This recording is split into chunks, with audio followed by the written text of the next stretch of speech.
হৃদয় থেকে অহংকার তুলে দেওয়ার জন্য প্রথমেই আল্লাহ তাআলা আদম আলাইহিস সালামকে সালামের প্রশিক্ষণ দিয়ে দিলেন। পড়েন সুবহানাল্লাহ। সাইয়েদনা আদমকে তৈরির পরে আল্লাহ বললেন, আদম সাল্লিম আলা উলাইকান নাফার, ও আদম সিজদা দেওয়ার দরকার নাই, জিকির করার দরকার নাই, অন্য কিছু করার দরকার নাই। সৃষ্টি করার পরে তোমার প্রতি আমার প্রথম আদেশ হলো ফেরেশতাদেরকে মুহূর্তেই তুমি সালাম দিয়ে দাও। কি দিয়ে দাও? আদম আলাইহিস সালাম আদেশ আসা মাত্রই সালাম দিলেন। মুহূর্তেই আদম আলাইহিস সালামের হৃদয় থেকে অহংকার দূর করে দিল কে? এজন্য আমরাও আগে আগে সালাম দিব। আগে আগে মুরব্বীরা বাচ্চাদেরকে দিবেন, বাচ্চারা মুরব্বীদেরকে দিবেন, স্বামী স্ত্রীকে, স্ত্রী স্বামীকে, ছেলে বাবাকে, বাবা ছেলেকে। অনেক মুরব্বীরা বসে থাকে, আমি মুরব্বী, আমি দিব কেন, ও আমারে দিব, বেয়াদব আছে না নাই? না, এগুলো বললেন না। বেয়াদব না বলে একটা কাজ করবেন, বেয়াদব না বলে আপনি সালাম দিয়ে দিবেন। বেয়াদব না বলে কি বলবেন? সালাম দিয়ে দিবেন। দেখবেন বারবার যখন সালাম দিবেন, বাচ্চাটা বা ছেলেটা লজ্জায় পরে কিছুদিন পরে ওই বাচ্চাই আপনার আগে সালাম দেওয়া শুরু করবে। ঠিক কিনা? আমরা বদলা নিব না, আমরা বদলে দিব। মুসলমানরা কি বদলা নেয়? কি করে? বদলে দেয়। আমরা বদলা নেই না, আমরা বদলে দেই। ঠিক কিনা? আমাদের আচরণে, আমাদের বিনয় দিয়ে, আমাদের ভালোবাসা দিয়ে আমরা বদলে দিব। আমাদের ভালোবাসার কাছে হেরে যাবে গোটা পৃথিবী, জিতে যাবে আমাদের ভালোবাসা। চিল্লায় বলেন ঠিক কিনা? আগে সালাম দেন, আগে আগে সালাম দিবেন। জান্নাতীরা যখন জান্নাতে ঢুকবে, ফেরেশতারা প্রত্যেক গেটে খালি বলবে সালাম সালাম সালাম, আল্লাহু আকবার। জান্নাতীরা যখন জান্নাতে ঢুকবে, ফেরেশতারা বলবে সালামুন আলাইকুম তিবতুম ফাদখুলুহা খালিদিন। ও জান্নাতীরা, জান্নাতে প্রবেশ করেন, আল্লাহর পক্ষ থেকে আপনাদের জন্য রইল সালাম। আপনাদের জন্য কি? তাহলে জান্নাতে একে অপরের সাথে দেখা হলে সেখানে কি দেয়া হবে? সালাম। তাই নিজের পরিবারে যারা জান্নাতের আমেজ উপভোগ করতে চান তারা সালাম দিন। পরিবারটারে যারা জান্নাতি বানাতে চান, ঘরে ঢুকেই কি দিবেন? সালাম দিন আর সালামাতে থাকুন। প্রথম ফর্মুলা বুঝতে পারছেন? ঘরে শান্তি আনার প্রথম ফর্মুলা কি? আওয়াজ করে বলতে হবে, সেটা কি? সালাম। 2 নম্বর ফর্মুলা, ঘরে যারা সুখ শান্তি রাখতে চান, ঘরের মধ্যে কোনো ছবি টাঙিয়ে রাখা যাবে না। যাবে? মূর্তি রাখা যাবে না। যাবে?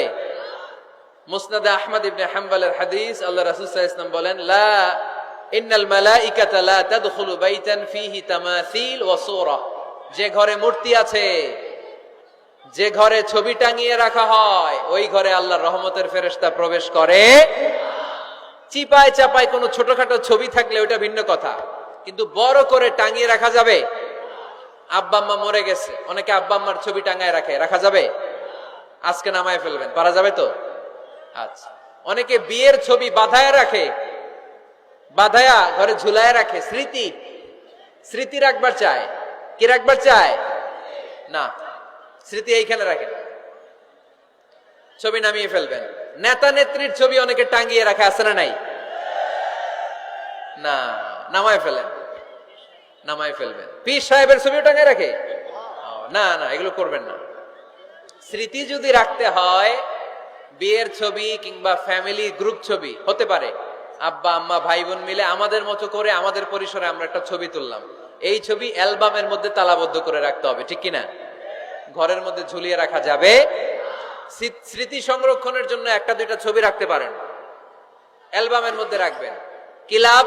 মাঝে মাঝে যখন খুলবেন, 10 বছর আগের ছবি যখন খুলবেন, দেখবেন হায়রে, এই গ্রুপ ছবিতে পাশে আমার দাদা ছিল, আজকে দাদা নাই, আব্বা ছিল, আজকে আব্বা নাই, আমার দাড়িগুলো কালো ছিল, এখন দাড়ি আর কালো নাই, সাদা হয়ে গেছে। মরণের কথা চিন্তায় আছে না নাই? আখিরাতের কথা স্মরণ হবে। তো আজ থেকে আমরা ছবি টাঙিয়ে রাখবো না, নামায়ে ফেলবো। রহমতের ফেরেশতা তো আসতে চায় আপনার ঘরে, আপনি ঢুকার বন্দোবস্তই তো রাখেন নাই। রহমতের ফেরেশতাকে ঢুকার সুযোগই তো আপনি দিচ্ছেন না, ঢুকবে কেমন করে? বিয়ের ছবি, আব্বা আম্মার ছবি, নেতা নেত্রীর ছবি টাঙিয়ে না রেখে অ্যালবাম বন্দি করে রাখেন, প্রয়োজনে দেখবেন। অনেকে বাঘের শোপিস, সাপের শোপিস, কুমিরের শোপিস সুকেসে সাজিয়ে রাখে, আছে না নাই? রহমতের ফেরেশতা আসে না। এগুলো রাখবেন না। কোন প্রাণীর শোকেসের ভেতরে প্রাণীর শোপিস রাখা যাবে না। অনেকে ঘরের মধ্যে পিয়ানো রাখে, পিয়ানো আছে না নাই? বাঁশি রাখে, বাঁশি, গিটার, সব ভালো, তুই একা বাসিস নে, একটু ভালোবাসিতে দিস মরে, গিটার বাজায় আর গাইতেছে মামায়। আহা, আসে না তোমার ঘরে রহমতের ফেরেশতা, ঠিক কিনা? হারমোনিয়াম, একতারা, দোতারা, সেতারা, এগুলো রাখা যাবে? ঢোল রাখা যাবে? ঢুকে না রহমতের ফেরেশতা। তো রহমতের ফেরেশতা রহমতের পয়গাম নিয়ে আসবে আপনার ঘরে। যদি আপনি চান, ছবি নামিয়ে ফেলুন, মূর্তি সরিয়ে ফেলুন, দোতরা, ঢোল বাদ্য এগুলো ভেঙে ফেলে দেন। আল্লাহ রাসূল সাল্লাল্লাহু আলাইহি ওয়াসাল্লাম বললেন, বুইসতু আন উকাসসিরাল মাজামির, ঢোল বাদ্য, হারমোনিয়াম, গিটার এগুলোকে ভেঙে মাটির সাথে গুঁড়িয়ে দেওয়ার জন্য বিশ্ব নবীকে আল্লাহ তাআলা জামিনে পাঠিয়েছে। ঢোল বাজানো হারাম, এগুলো বাজাবেন না, রহমতের ফেরেশতা আসবে না। কোন হেভি মিউজিক্যাল ইনস্ট্রুমেন্ট ঘরে রাখা যাবে না। তবে তবে আপনি গাছের ছবি, প্রকৃতির ছবি, নদী নালার ছবি, এগুলোর ক্যালিওগ্রাফি বাধাই করে দেয়ালে টাঙিয়ে রাখতে পারেন, এতে কোনো সমস্যা। বাচ্চা মেয়েদেরকে কাপড়ের তৈরি পুতুল দিতে পারেন, এটা তো কোনো সমস্যা নাই। আম্মা জান আয়েশা রাদিয়াল্লাহু তাআলা আনহা, উনি কাপড়ের পুতুল দিয়ে খেলা করতেন, কাপড়ের ঘোড়ার পুতুল, মানুষের পুতুল, এগুলো দিয়ে খেলতেন, এটা জায়েজ আছে। কিন্তু চোখ আছে, নাক আছে, মুখ আছে, হাত আছে, এরকম পুতুল ঘরে রাখা যাবে? দেখেন ইসলামী শরিয়াত কত চেক এন্ড ব্যালেন্স। বাচ্চা মেয়েদের জন্য এটা কেন জায়েজ? কারণ এই মেয়েই কিছুদিন পরে মা হতে চলেছে, ঠিক কিনা? এদের হাতেই লালিত পালিত হবে আগামী প্রজন্ম। দেখবেন বাচ্চা মেয়েরা ছোট্ট ছোট্ট পুতুল দিয়ে খেলা করে, এরা রান্না করে, বাচ্চারা দুধ খাওয়ায়, বাচ্চারা গোসল করায়, আছে না নাই? ইসলাম এটা জায়েজ করেছে এজন্য, যাতে ছোটবেলাতেই বড় হয়ে তার উপর যে দায়িত্ব চাপবে, ছোটবেলাতেই যেন এটার প্রশিক্ষণ হয়ে যায়। সুবহানাল্লাহ পড়েন। খেলার ছলেই প্রশিক্ষণ হয়ে গেল। তো এই জন্য ঘরে যারা শান্তি চান, এগুলো রাখবেন না। ঘরে হিন্দি সিরিয়াল দেখা যাবে না। এইবার আসছে আসল ওয়াজ। ঢুকে না, রহমতের ফেরেশতা ঢুকে না। এই জন্যই অশান্তি, এজন্যই অশান্তি। হিন্দি সিরিয়াল দেখা যাবে না, জি বাংলা দেখা যাবে না, স্টার জলসা দেখা যাবে না, ইন্ডিয়ান কোন অশ্লীল চ্যানেল ঘরে দেখা যাবে না। রহমতের ফেরেশতা ঢুকে না। আমার বোনেরা, মহিলা প্যান্ডেলে আপনাদের কারো যদি এই অভ্যেস থেকে থাকে, একদিনে তো আর ছাড়তে পারবেন না, আস্তে আস্তে, কি বলেন?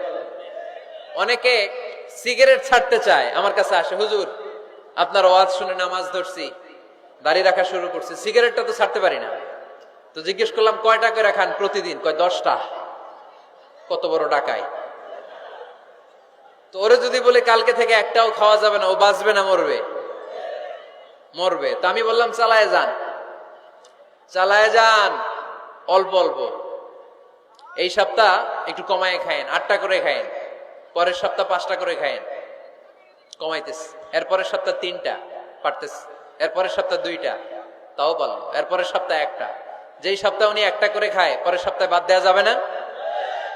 গ্রাজুয়ালি।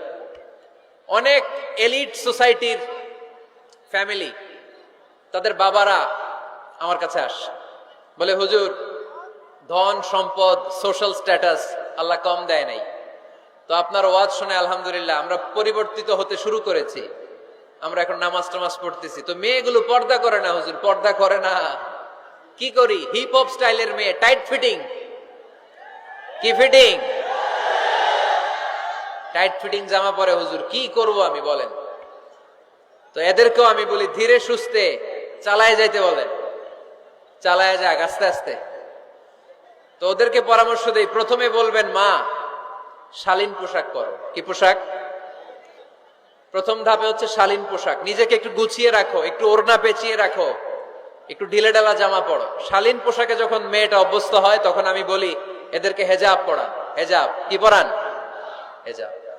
তো শালীন পোশাক থেকে যখন একটু আপার লেভেলে যে হেজাব ধরে হিপ হপ স্টাইলের মেয়েগুলো, এর কয়েক মাস পরে আমি বলি এখন নেকাব পড়ায় দেয়।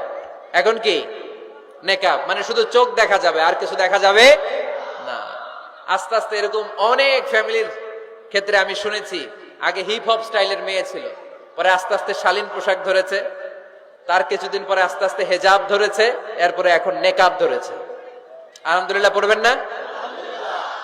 এখন হিপ হপ স্টাইলের মেয়ে হাফ নেকেড চলে, ওরা যদি কালকেই পড়ি হাত মোজা পর, পা মোজা পর, পারবেও?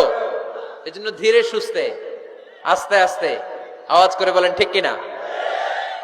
তাহলে টিভিতে গান বাজনা, আজে বাজে হিন্দি সিরিয়াল, অশ্লীল নাটক, সিনেমা পাড়াডগারে আজকে থেকে আর দেখা যাবে? যারা ফ্যামিলিতে অশান্তি চান শুধু তারা দেখতে পারবে, ঠিক কিনা? আমরা যারা শান্তি চাই আমাদের ঘরে এগুলো চলবে না, চিল্লায় বলো ঠিক কিনা? তাইলে ওদের টিভিতে কি দেখমু? কি দেখবেন? ইসলামী প্রোগ্রাম দেখবেন। কি দেখবেন? ইসলামী প্রোগ্রাম দেখুন, নিউজ দেখুন, টক শো গুলা দেখুন, প্রামাণ্য অনুষ্ঠানগুলো দেখুন, শালীন ভালো কোনো ম্যাগাজিন প্রোগ্রাম থাকলে এগুলো দেখুন, জিওগ্রাফিক্যাল চ্যানেল দেখুন, অ্যানিমেলস কিংডম দেখুন, সাগরের অতল গহ্বরে কি মাছ আল্লাহ তৈরি করে রেখেছে, আফ্রিকার জঙ্গলে কি হচ্ছে, অস্ট্রেলিয়ার জঙ্গলে এখন চলতেছে দাবানল, আপনারা কি খোঁজ রাখেন? মাইলকে মাইল বাঘের চামড়াগুলো ঝলসে যাচ্ছে, বানরের চোখগুলো পুড়ে যাচ্ছে, খোঁজ খবর রাখতে হবে, ঠিক কিনা? এগুলো দেখেন। নিজেকে জ্ঞানী ও আলোকিত করে গড়ে তুলতে সাহায্য করে এরকম প্রোগ্রামগুলো দেখেন। কোন অশ্লীল, কোন হারাম প্রোগ্রাম কোন মুসলমান টেলিভিশনে দেখতে পারে